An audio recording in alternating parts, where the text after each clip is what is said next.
2026ஆம் ஆண்டு தமிழக சட்டமன்ற தேர்தல் நடைபெறவுள்ள நிலையில் மக்களை மகிழ்ச்சிப்படுத்தும் விதமாக பொங்கல் பரிசாக ரூபாய் 5000 என தமிழக அரசு சில முக்கிய தகவல்கள் வெளியிட்டுள்ளன. வங்கிக் கணக்கு இணைக்கப்பட்டுள்ள பயனாளிகளுக்கு பொங்கல் பரிசு தொகை நேரடியாக அவர்களின் வங்கிக் கணக்கிலேயே டிபிடி மூலம் செலுத்தப்பட வாய்ப்புள்ளது.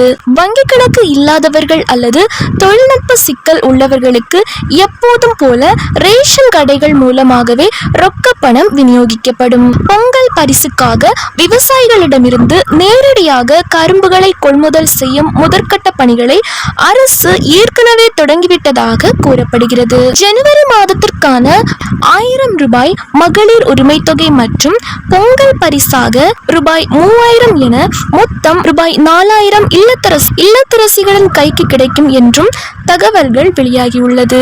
இந்நிலையில் பொங்கல் பரிசாக ரூபாய் 5000 ரூபாயை குறித்தும் முக்கிய தகவல்கள் வெளியிடப்பட்டுள்ளது. அதாவது பொங்கல் தொகுப்புடன் ரூபாய் 5000 வழங்க தமிழக அரசு உத்தரவு பிறப்பித்து ஆணையிட வேண்டும் என்று கட்டுமான தொழிலாளர்கள் சங்கம் ஆர்ப்பாட்டம் நடத்தியுள்ளனர். தமிழ்நாடு ரேஷன் கடைகளில் பொங்கல் பண்டிகையை முன்னிட்டு அனைத்து குடும்ப அட்டைதாரர்களுக்கும் பொங்கல் பரிசு வழங்கப்பட்டு வருகிறது.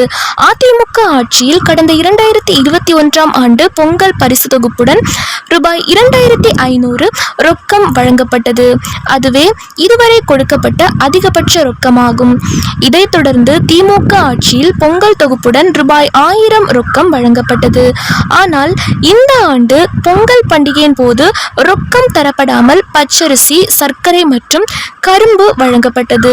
பொங்கல் தொகுப்புடன் ரொக்கம் வழங்காமல் இருந்தது பல விமர்சனங்களை எழுப்பியது. இந்நிலையில் அடுத்த ஆண்டு சட்டசபை தேர்தல் நடைபெற உள்ளதால் இதுவரை வழங்காத ரொக்கம் தர ஏற்பாடுகள் செய்யப்பட்டது. அதாவது அனைத்து ரேஷன் அட்டைதாரர்களுக்கும் ரூபாய் 5000 வழங்க மூத்த அமைச்சர்கள் அதிகாரிகளை வலியுறுத்தி உள்ளதாகவும் கூறப்படுகிறது. மகளிர் உரிமை தொகை மாதம் வழங்குவதால் நிதி நெருக்கடி சிக்கல் ஏற்பட்டுள்ளது.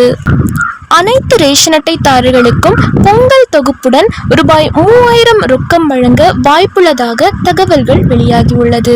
பொங்கல் தொகுப்பில் பச்சரிசி, சர்க்கரையுடன் முழு கரும்பும் வழங்கப்படும் எனவும் எதிர்பார்க்கப்படுகிறது. இந்நிலையில் தூத்துக்குடி மாவட்ட CITU கட்டுமான தொழிலாளர்களுக்கு பொங்கல் பண்டிகை தொகுப்புடன் ரூபாய் 5000 வழங்கிட வலியுறுத்தி தொழிலாளர் நலவாரிய அலுவலகம் முன்பு மாநிலம் தழுவிய ஆர்ப்பாட்டம் நடைபெற்றது.